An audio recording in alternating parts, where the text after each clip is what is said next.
Hi, welcome to Switching Mindsets. I'm Anuradha, and I'm speaking to Namratha Stanley, who moved to France in 2017 after an abusive marriage in India to pursue a wine MBA in Bordeaux. She now runs her wine brand Solicantus, which is sold in 5 countries. She's also the author of the book Vineyard Melody and is a single mom. Hi, Namratha. Hi, Anuradha. Thank you so much for having me on your podcast. Yeah, my pleasure. And I felt strangely proud reading out all this. You know? Thank you Yeah. so much. Yeah, because I think I've gone through your book and your entire journey. So, I realize that, there's a lot that, went into this short intro, you know? Really. Yeah, it's been a crazy life, I would say. Yeah, yeah. But it's turned out wonderfully. And what I've seen that you've had great support systems in the form of your parents and your sister and your brother-in-law, great friends, so, and now your daughter's with you. So back from India. So congratulations on everything. And you got your own wine brand. I just can't get over that, you went to France and you have your own wine brand. So, so why don't I we never start? dreamt about it that I would Yeah. have a wine brand someday. Yeah, and what I find very interesting, like this what happens when you read the book, I'll probably end up speaking on your behalf. So, what I find wonderful is that you knew French because you weren't allowed to work, or even so you started learning French literally in secret at Alliance Française in Bangalore. And Yes, because of that, you happened to go to France once for some assignment with a company. And then when you needed to just escape, your sister and your brother-in-law said just go as far as possible, as far away as possible, absolutely. and you just zeroed in on Paris, and then you saw Wine MBA, and you said, I've done that in hotel management, and that was it. So Yes. if I hadn't read your book, I'd never have guessed that it was something like this, you know, like pure chance. Yeah, Yeah, there were so many decisions at the time when I was making the decisions. I never thought that I would be here today and, speaking like this and even having a wine brand or having my daughter here, even building a life in France. A lot, I would say, came with the support of my family, my sister, my mother, my brother-in-law, that's my sister's husband, my father, my friends, because sometimes when we are victims of abuse, we normally what happens is a society looks at you in a very different way, because when I was going through this difficult phase in my life, and I really didn't want to be called a divorcee because it was so derogatory to be a divorcee. And I feel that as a community, you really need to support the victim. The tables should turn. Victims need to be supported. And in my case, I came so far away because I wasn't sure how my life is going to be over there, and with being around the same abuser around there. So what I felt in this whole experience was, if as families and societies and friends we come together and support the victim rather than keeping quiet. A lot of people don't do anything, they keep quiet, says like ghar ka mamla hai you know yeah, yeah. so it just, the purpose is lost, and victims like me, you're left trying to survive every day.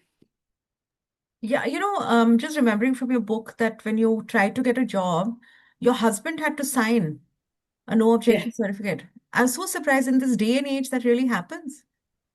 Yeah, because so when I got the for my daughter to come here, he had to sign, of course, because Of otherwise course, it, yeah. it would be difficult for her to come Yeah. here.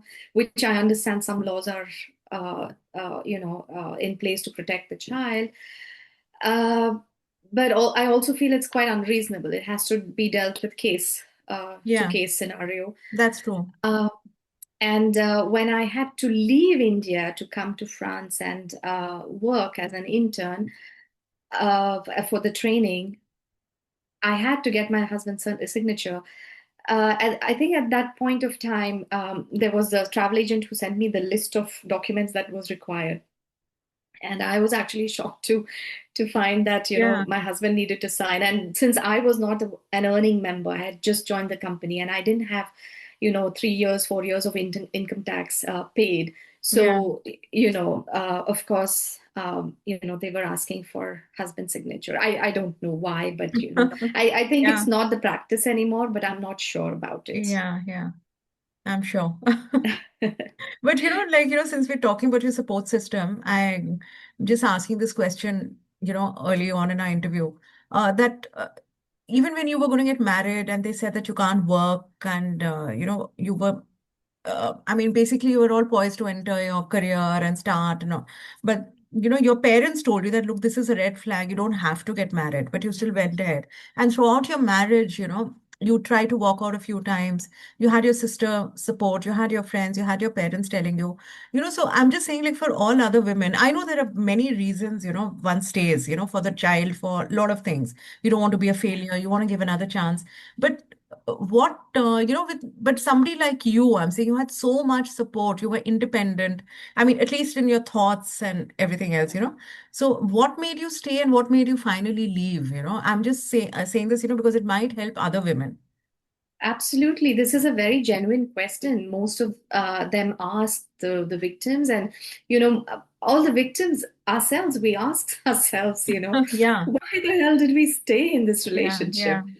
But when I look back and when I, see myself at that point of time, it's a very difficult decision, Anuradha, to take for somebody like, who's experienced abuse, because it's not just physical abuse, it's emotional, it's financial, it's total control over you, it's the society, it's everything. And I mean, if you were a single woman, you probably could have, it's still difficult to walk out of a marriage, but it might have been much more easier than having a child. And when you have a child, it's almost like you're stuck in this web and you're trying to get out. Not only you, but you're trying to get your child out. And it becomes very, very difficult. Just imagine that you are in the ocean, you're in a boat along with your child, okay? And it's dark, it's cold, you don't know where the shore is, you have no light around, and your only choice is to stay in the boat or your choice is to jump into the ocean and swim to a place that you don't know exists. So that is where the victim is, and to take that plunge into that cold water and to swim, to have hope that something exists beyond that boat, is the challenge for the victim. So in many, many cases, this is how victims feel. And over the years, you've lost all your confidence. yeah. You've lost confidence because you're abused time and again, and eventually, you're so scared to jump. Yeah, I think you finally took the step. I can, from what I can see, is when you realize your daughter's going to start facing the brunt of it as well, right? That was the time. Yeah. That's true. I think I was pretty much in denial for a long time, thinking, things will work out, there might be some hope and, some everyday thing, someday things will change. But, sometimes you live in hope, but I think you're living in denial rather than living in hope. And that moment when I saw that my daughter was in danger, not only me, but my daughter was in danger, is when I, sat up and said, this is not okay. And, I need to get out and I need to take my daughter with me. Yeah. No, it's wonderfully written in the book, because you've explained that you kept thinking there's a certain resentment, there's something wrong. It's not normal anger. And finally, when you realize that, I don't know if I can reveal it, because it's in the book. But maybe he didn't Maybe not. gender. Okay, yeah, yeah. So so many things, because it's a patriarchal setup in the family and whatever, he's working with his father and all those things, Uh, Yes, yes. yeah. So It's a complicated situation. complicated You've situation. grown up in India. You've seen the the Yeah, yeah. dynamics in a traditional family or even in Indian families, And it took you time to which figure this out, right? Because you came from a completely different family background, right? It was all very different. So, well, we were a nuclear family, of yeah, course. yeah, We were my mother, my father, my sister, and me. And my father's father was living with us for the longest mhm, time. yeah. But there was, we were few members in the family, but we did have patriarchy. My dad, of course, he was quite patriarchal in nature. I mean, men in India are. I Of mean, I course, won't of course. generalize, of course, but a lot, I would say a Overall, lot of yes, men yes. In India. Yeah, So it comes with the culture and system that's in place, and I think that's changing now. I think the last time I was in India, last August, I saw that a lot of things are changing. Women are changing. They're changing how womanhood is written. So yeah. that's the most important thing right now. There's a transition happening. Women are not are saying we are not going to cook anymore in the kitchen. Most of the people who invited me, they said, let's go out to a restaurant. Let's eat outside. Yeah. Earlier, they would invite me to the house. Yeah, to Let's the house. cook. Yeah. Let's come have. I'll make this and that. But this time it was no more the case. Let's go. There's a new restaurant opened around the corner. So, it's like a new generation of women Yeah, out little there. things, you don't realize. Yeah. And Yeah. I'll just another thing, that you also refer to yourself as a victim. So at one point did you, I'm sure it's not easy to think of yourself as a victim, right? Because your husband, like we said, he was a complicated man going through his own mess. So you're like trying to be there for him and all that. And then you realize, all this. So at what point did you, realize that, okay, I am the victim in this situation and I need to get out? I think I realized earlier on in marriage because, the first time I experienced the violence, I realized it's not okay. Of course, it's not okay. But there was this family pressures, and there was so many things around me that they um, that kept me in this marriage. And of course, at 24, you're still naive. You don't have that maturity. You don't have that exposure. Now, I see women, I see, women who have conquered this different sectors by working, by studying hard. Women have fought for freedom, women have fought for femininity. And now I understand all of that. But, to think back at 24, you're still very naive, you're young, and your brain is not thinking the same way. So somewhere, the acceptance is much easier than if, this thing had to happen to me now, then the case would be completely different. But at that time, because you're young, you don't know, how life is going to be. You're scared. You're worried what people are going to say, and usually it's the victim's fault. At least when I was growing up, Yeah. it's oh, she did, her husband, she left the husband. It's never the husband left her, and never given the reason why. Never talked about. She's a divorcee. It's always portrayed as, there's something wrong with her. Yeah, yeah. The She man couldn't make a always go of gets it. Yeah, yeah. yeah, the man always escapes. Yeah. Yeah, why don't you just adjust a little, be a little accommodating, something like that. Exactly. Yeah. Yeah. But it's great that you have your daughter with you now, and that also took some time. So, so how is it now? Because you're a single parent, you're running a wine brand, and you're in France, so what is your day like, and I can, like I said in the beginning, your wine brand is available in 5 countries, right? So how do you manage everything? Oh God, it's quite a lot of work. I think sometimes I feel 24/7, 24/7 I'm working, and Yeah, sometimes I feel I need 48 hours in a day. Um, that also means that, I'm trying to make up for those 12 years of lost time. yeah, Uh, but I'm also trying to balance. I'm a Librian, so I would try to balance everything, my right. my Yeah, daughter's time, my work time. yeah, Somehow I've learned to do things one step at a time, and I try and plan, but I don't. I lead with my heart. And the morning time is when it's the most effective for me, the time of waking to the time I get out of bed.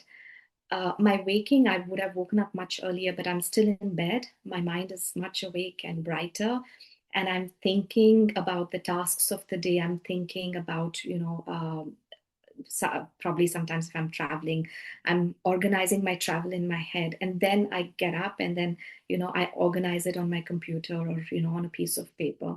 So that golden hour is, Anuradha, is precious. So that Yeah. helps me do most of the work during that part in the morning. So there's clarity already. And managing wine business, thankfully, I have great partners, because I've partnered with three wineries, and they have a full-time staff, and they have people making the wine and all of that. So it makes it much easier for me to just sell the wine right now, because it's no more going into the vineyards. It's not all of that. Hopefully Yeah. someday, I'll be dedicating more time to being in the vineyards than selling. But the reality is, once you have a brand, you have to sell it. Yeah. So yes, it's available in 5 countries, and hopefully some more. They're all small batches still. So we are hoping, in this year, I'm hoping that some more orders come in. So tell me a little And bit about your wine, what you're offering. Yeah. so I'm offering two reds and one white. So one red is called from the region of Côte de Bordeaux, and the other red is from the region of Pomerol. The white comes from the region of Entre-deux-Mers. They're all very interesting wines, floral in nature and very fruity, easy drinking. A lot of people tell me that, the wines are, especially the red Côte de Bordeaux, they say that's how wine was made in the earlier times. And the Pomerol is very elegant and wonderful to drink. Um, the white wine, of course, is also a very interesting wine, especially the aromatics on the wine. Very easy drinking. It's almost like closing your eyes and walking into the garden full of flowers and fruits. So there's a lot in the wine. It's complex. It has a brilliant balance. It has all the flavors that the wine needs, and it's fruity and it's beautiful. It's delicious to drink. Yeah, and I'm just remembering, like, when you first went to Paris and or Bordeaux, really, and you had to do wine tastings with your other friends, your other classmates, and that was tough for you, right? And Yeah. Because just I had no way of even yeah, describing a wine. A lot of people yeah, came from wine families. A lot of them were sommeliers. A lot of people lived in Bordeaux who already knew, in France, who already knew about wines. So even to describe a wine, I had no idea. Of course, I could pronounce the wine names, but I had no idea about how to describe them. So today, I would say that um, I've polished myself in, in that way. I yeah, still struggle at times because it's all um, I have to taste it. The wine has to be here. I have to taste it, and then talking about it is much easier than just talking about it like this. yeah, But yes, yes, wine is a beautiful culture. It's not just alcohol. Unfortunately, a lot of people think, okay, wine is alcohol, but wine is just not alcohol. Wine is a culture, and this culture is about sharing. It's about having a relaxed moment with people you love around the table, friends, family. It's about good times. And I know that there's a lot of controversy going on, in the world about no amount of alcohol is good for you and no amount of wine is good for you. But honestly speaking, in the time that I've lived here, I see the life expectancy of the older generation who are still living for 85, 90, 100 years, and they've all had wine every day of their lives, a glass of wine, a glass of red wine especially, every day. So I'm somewhere thinking, how does that make sense? yeah, Also because I feel that today life is too fast, life is very stressful because it's a package. you're doing social media, you're doing this, your work, your pressure, your daughter, your family. There are so many things that adds to the pressure. But I would say if you pick up a bottle of wine, I don't encourage, drinking a lot, but moderation, pick up a glass of wine and over the weekend just pop it out and enjoy with a glass with friends. It's relaxing, it's fun, it's something that you create memories. It's wine is a glue, but if you take off that glue from the society, it's going to be a sad society. Yeah, absolutely. Uh, but tell me, I still want to know about your wine because it's like perfume. You just put all these notes together and all that. So describe one of your wines to me and how it came together. How you basically got the right mix, the right ingredients, and what Okay. put it together. Yeah. So I'll tell you about how I started, even thinking about the wine brand because this was, I think, I had started working with Corinne. This is 2018. I'd already started working with her, and I was, we had spoken about the wine brand, and in 2019, we had spoken about the wine brand, and she said, go ahead and make your wine brand. She was making this wine, and I felt like this. I love the flavor, I love the taste of this, and I said, why not, commercialize it under my brand name? And she agreed to it. And I think you So were researching for somebody else, but then she said, why don't you just do your own, right? So- It was not Corinne, actually. It was a friend of mine who said, why don't you? oh, I was okay, working okay. with Right, somebody right. else to create that Yeah. their own wine brand, And and they I said, had yeah. gained some experience. So yeah, one of my friends said, I thought you were doing it for For yourself. yourself. So Yeah. Hmm. yeah. So then is when I realized, okay, why not? Maybe that's a good idea. And since I hadn't even gotten a job, I was looking for a job, and I said, maybe this is good. This is a good idea. So that's when I started, and the blends and everything. Corinne, she makes this blend, and we tried blending it in a different way. But the flavor that come out and the notes and the balance that comes out with this blend is beautiful because the red has Cabernet Sauvignon, has Merlot, has a little bit of Malbec that has a lot of adds a lot of spiciness to the wine. So somehow the wine flavors all come together and work like magic. So we have the same wine blends, and we have gone ahead with creating. I went ahead with creating my own brand for that. Yeah, fantastic. So tell me when you market it in different countries, right? So Yeah. I'm assuming it's available in India as well. It is available Yeah. thanks to my importer Sonories. Okay. Sonories, they do a great job. It's available in Mumbai and Bangalore.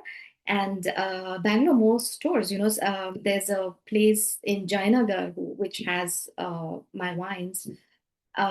Most of the wine stores, most of the great hotels in Bangalore have my wines. So somewhere they're doing a great job, Sonories. Yeah. So So so I'm do very you happy with them. market it according to region? Like, maybe this this wine would do better here, this whatever the offering, or is everything available everywhere? Well, yeah, the Pomerol is more a very small quantity. It's like 300 bottles. So I don't sell it as much as I sell the other two wines. But yes, the reds and the Côte de Bordeaux and Entre deux Mers, of course, is available in most of the countries. Yes. Yeah. So what do you think India is looking for when it comes to wines? What do we like? More spicy or floral notes, or what works here? Are we looking for So a kick, India is basically? You know? Uh, so I think the wine education in India has been great because Sonal Holland, who's the first master of wine for India, has been educating the whole country with her classes. Now, when it comes to what India likes to drink, I honestly think India is drinking a little wrong in a lot of senses because India is a hot country. They're drinking a lot of the red wines. They're drinking a lot of wines that are not paired well with the food. So somewhere I think if we don't serve the right wines to India, I think the intention of drinking wine is lost somewhere. So what I feel is that more whites and more rosés, more food-friendly wines, lighter, fresher styles will do great in India. Uh, but I hope someday that's the case. And of course, lighter reds and interesting, more fruitier reds, rather than lighter, more fruitier reds would be an interesting case for India. But Indians are, I would segregate India as different, a different into different categories, because a lot, the 1% of India know their wines. They've traveled abroad, they've come back, they've taken that culture to India. They know their wines, they know the brands. Sometimes a lot more than I do. So when I go back to India, somebody tells me, "Oh, do you know this brand?" And so I'm like, okay, how interesting. So somewhere I feel that that category of that 1% is growing into the 2%, which is very good. And the category, the rest of the category, the tier two cities, they're also seeing wine seep into their little cities, and they feel that wine is a status symbol, and they should also be drinking wine. And there's a lot of interest, curiosity about this drink. But again, the wine names are extremely difficult to pronounce if you're not French. Absolutely. So yeah, there's a lot of education required there, Yeah. and there are a Tell lot me, of people doing great education there in India. yeah, yeah. So you can recommend one of your wines for India. What would go well with our kind of food? Yes, I most of my wines go well with Indian food because I cook Okay. every day here. I cook a lot of Indian food because when I have friends over, I pop up open a bottle of wine and of course of Solicantus, and I serve them. And I've paired a lot of wines with Indian food. In fact, we have this blind tasting group of people. It's called Wine and Dine, and everybody brings a bottle. It's all concealed, and we share the wine and we tell where the wine has come from, which region, which vintage, what the varieties are. And it's a fun process, and by the end of it we have so many bottles on the table to pair it with the food that each of us bring a dish. So it's so much fun. So to go back, yes, my wines definitely pair with Indian food, and I think there are a lot of French wines that can easily pair with Indian food, but it's tricky. It depends on what food it is, what flavors the food carries, what wines it is. So it really needs a little bit of understanding before pairing it with the food. Yeah. I'm sure. I'm sure there's a lot of education going on, and I'm sure you're doing your bit as well. But I want to come back to something very interesting, which, for the first time I read in your book. And so I'm not feeling too bad about it because when you mentioned your book, even you were surprised that wine as an investment, right? So I was Yeah. just looking it up. It's called SWAG, Silver, Wine, Art, and Gold. Right. So Exactly, apparently, yes. these investments you've written in your book that had superseded some traditional asset tools and had proven that investments could be unconventional. So tell me about this. Do you still dabble in it? What is this? How can one do it? Um, I have, well, it's a very interesting, it's vast and it's very interesting. yeah. Like you said, the first time I found, that wine can be an asset, it shocked me. But then the more I started digging in, I realized that, oh my God, yes, this makes sense. So fine wine, especially, is an asset during market turntowns, because as everybody says, don't put your eggs into the same basket. A lot of portfolio managers, they try to move their funds into different ways of different assets. So what happens is when wine comes in, imagine this: there are 500 bottles produced in the year, and out of the 500 bottles over the next 10 years, there are so many bottles that have been drunk, right? And what remains are probably the 100 bottles for the next 20 years. And the more and more you drink, the lesser and lesser the wine remains. The, right? Yeah. So the value of it's increasing every day. The lesser number of bottles you'll say, oh, I want that bottle. right? So especially with fine wines, because we talk about provenance, how it's stored, where it comes from, and how it was acquired, what are the storage conditions, of course, who owned it. So all of this come into role, and there are great investment companies who work with you for this. Yeah. And yes, it's in the UK. It's a big thing. Wine, fine wine as an asset. We also Okay. have a But do stock you have to exchange actually there. buy the physical bottles, or is this like some equity thing, where a mutual fund you're just putting money aside in like So your bottles have gold a bonds or passport. something like that? Yeah. So your bottles usually when you buy them, they have a passport and they're Yeah. stored in bonded warehouses. They're in bonds. Right. Unless you release it, then you pay the taxes for your wine. But usually London bond or in Bordeaux, you have a bonded warehouse and you can store them. But always the storage conditions is taken into account when you're reselling your wine, because I cannot keep it in my cellar and say, okay, I'm going to charge you over 2,000 euros, because probably someday when the person opens the bottle and if it's corked, you lose your whole wine. You're almost like paying for vinegar, so it doesn't make sense. So there's a seller somewhere where, you own a certain number of bottles. It works like that.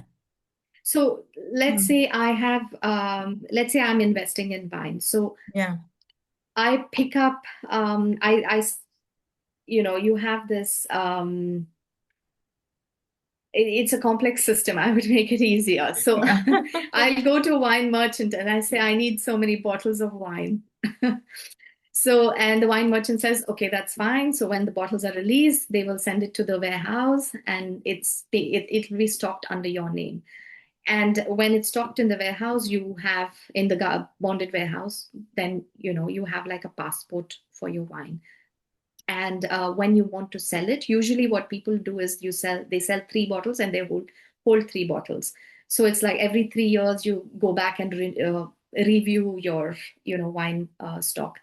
So yes, and there's a lot of clarity with how the wines were stored, because government bonded warehouses always have the storage security and temperature controlled bonded warehouses. So yes, there's a lot that goes into this. I think we'll need a separate podcast just for this. A wine investment. Like you're looking at it purely as investment, right? So, but Yes, it's yes, wonderful. absolutely. Yeah, you were, like you said, you didn't really plan it, but you were open to anything, right? So you saw, okay, maybe I can do this. This can be a business, or I can do Yeah. this. This can be a business. So that was really great. Yeah, it was all the, researching. And when you have a curious mind, you try and research and think of ways to do something differently than, going with the crowd. So that's what I was thinking at that time. But right now, I don't do much of it. I mean, there are some clients who ask me, and then, I divert them to another person in the UK. So Okay. But tell me, even talking about mindsets, you started off by just looking for a job, and now you're an entrepreneur, right? So is there a mindset shift that happens? So when you're at a job, so I've worked very little, Anuradha, in my life, Yeah, right? So I well, as an entrepreneur, to dive into that, it was more of a survival call for me right. than anything else. So when I dived into it, I was pretty naive, to be honest, because Yeah, I knew there was some kind of risk, but I was willing to try, and I was willing to, because I didn't get a job. I right, didn't get right. a job. So my only other option to stay in France was, to really figure out business. And my brother-in-law was there to guide me in a lot of ways, So I was so blessed to have his inputs when I was starting this company. So somewhere going from that mindset of being a housewife to trying to work a little bit, and then moving on to becoming an entrepreneur in a different country. It's fascinating. Yeah, It's very, very challenging, because you're not in your same country. It's not the same language. It's not the same paperwork. It's, people you don't know. It's a lot. But, somewhere I would say that if you if you live each day thinking that every day is a lesson, every experience is a lesson, and then you don't feel that pinch because you're moving ahead with an open spirit. Yeah. You're receiving the goodness of life. If something doesn't happen, if you fall down, that means it doesn't matter. You always have the chance to get up and walk the next day. So earlier I used to get a little troubled, and but you know when I realized that the challenges were so many and they kept coming, it's almost like playing squash. You're hitting one ball and the ball is Yeah. coming back to you almost immediately. So it's like you have to be prepared. And what I started learning is that even in chaos, even in the midst of the challenges, just find small, beautiful spots in your life. Like, you see the tree outside your window, you wake up, and you watch the sun rise. Um, and you see your cats or your dogs. I mean, they've been a major part of my life, Yeah. and the major stress busters for me. I have two cats now, and every time I'm, low or anything, they sense it. They come and sit next to me, and all of us have low times. Yeah. Not And that just because I'm in France. you've written so fondly about your dog that you had to leave behind in India as well, So, Yeah, it's just heartbreaking, yeah, heartbreaking. yeah. But yeah, he was there for me. He was the captain Mm, of my ship, and yeah. he So, did everything to keep me alive. yeah. Tell me, Namrata, living in Paris, living in France. I don't know if you've seen Emily in Paris, and there are these cliches that abound about, French people. They're rude, they're stuck up, and they're all that. So, you tell me because I think you met quite a nice bunch of people, when you were studying there. So, Yeah, what is the general impression? What are the myths? Some cliches. I mean, if you can bust some, or you can tell us I it's all true. Either of way. course. Of course, I mean, I would tell you from my own experiences that I've watched Emily in Paris, and I would say that's exaggerated entertainment rather than reality here. Yes, there are snobs everywhere in the world. There's in certain sectors, in certain industries. You have to be sometimes snobby, otherwise you're considered weak and incompetent, and so many things. But I've experienced snobism in France. Not that I haven't experienced snobism, but I think the majority of people that I've met have been amazing, amazing. In fact, I feel they are more tolerant than me to other people and other beings and other things. Uh, the only thing is that they complain a lot, and that's the only thing that annoys me with the French. Like But what? About the weather or what? well, about everything, Okay. I mean, it comes, I think it's a part of their culture to I guess complain. it's a quirk, They right? realize it themselves. Yeah, yeah, yeah. But yeah, it's a part of who they are, and they have even a charming way of complaining too. I'm sure. But I tell you from my experience that there's very less snobism that I have experienced, very less racism that I've experienced. Maybe it's just my case, I don't know. But people are very kind, very generous. They're very nice. The French have this weird way of living. Every day is they want to live by the day and have the maximum enjoyment, intellectual enjoyment, or even physical enjoyment, artistic enjoyment. That is the way the French move, and they love to explore life, and they love to do nothing sometimes. They have like do nothing days, which for me was uncalled for. I had never thought of. I get jittery when I have nothing to do. And we feel guilty, right? That you're not being Yeah, productive. Yeah, exactly. yeah. But no, they would read a book or they just lie thinking over there, and these are things that in India, we don't even think of, oh, you're looking at, kitchen, what's to be cooked, when then the maid's coming, how the child's going to school, or, there's so many things to do. But Yeah, yeah, yeah. here they take time for themselves. They take time for themselves, and they particular, which is great. Yeah, that's fantastic. And prioritizing enjoyment. That's Exactly. so Yeah. Yeah. important for us to remember, Absolutely. really. Enjoyment. intellectual enjoyment, creative Yeah. enjoyment, physical enjoyment, even looking at, the trees around. In fact, today I'm really upset because the beautiful tree that was in front of my window, that was in my neighbor's house, is cut today. Oh, So that's I'm tragic. a bit upset. Yeah. Yeah. I watched it being cut and I was like, why would they do something like that? But anyway, they're Yeah. a tree and they're You can complain you're in France. you're right. You get to do that at least. So tell me, Namrata, finally, tell us about your book, why you wrote it, and kind of, who should read it and why. That's great, Anuradha. Thank you for asking that question because the book is coming out in a few days and I'm very, very excited about it. So the book talks about my journey from being an abused Indian housewife to moving to France to becoming a wine merchant, an entrepreneur. All this while struggling to bring my daughter here. Uh, the book gives hope to women, even to men actually, who are stuck in difficult relationships. I know that large part of the people stuck in difficult relationships are women as of now, unfortunately, for violence and abuse. But I would say the book gives you, it's not a manual, but it's hope.